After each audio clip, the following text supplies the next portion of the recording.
Hello everyone, চলে এসেছি আবার একটি নিউ ভিডিও নিয়ে। আজকে ছিল বিট্টুদার রিং সেরিমনি, তার জন্য সবাই এখানে রেডি হয়ে গিয়েছি। আর ছেলেরা কিন্তু সব যাবে বাইকে করে, আমরা যাব গাড়িতে। তার জন্য গাড়িতে উঠে পড়েছি। আর এই দেখো, আয়ান আর ঋষিকা কিন্তু এখানে ম্যাচিং পড়েছে। ওদেরকে কেমন লাগছে কমেন্টে জানিও। আর আমরা রিসর্টের বাইরে চলে এসেছি, এখানেই প্রোগ্রামটা অ্যারেঞ্জ করেছে। তো চলো যাওয়া যাক। আর দেখো গেটটা কত সুন্দরভাবে সাজিয়েছে, ওদের নামও লেখা আছে এখানে, বিক্রম অ্যান্ড মোনা। আর ভেতরে কি হচ্ছে চলো গিয়ে দেখা যাক।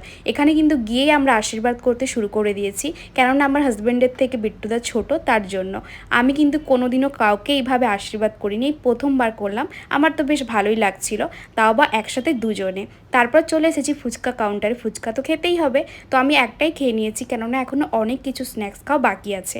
আর তারপর দেখো ওদের এখানে এন্ট্রি হচ্ছে, কতটা সুন্দর লাগছে দুজনকে একসাথে।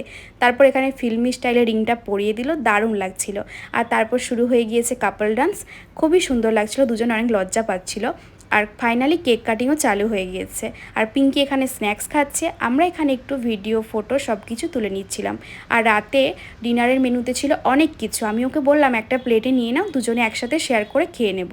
তো চলো এখানে আমরা বসে পড়েছি খেতে, খাবারগুলো খুবই টেস্টি ছিল। আর তারপর শুরু হবে কিন্তু ডান্স। আর রাত 10টার পর না এখানে ডিজে অ্যালাউ ছিল না, তাই জন্য আমরা তাড়াতাড়ি করে ডান্স করতে শুরু করে দিয়েছি। আর হ্যাঁ, এখানে কী গান হচ্ছিল বলো তো? যেহেতু বড়দির নাম টুম্পা, তাই এখানে টুম্পা সোনা গান চালিয়েছিল, তাই আমরা তাকে নিয়ে সবাই অনেক ডান্স করছিলাম, খুবই ভালো লাগছিল। তো চলো তোমাদের এই ভিডিওটা কেমন লাগলো কমেন্টে প্লিজ জানিও।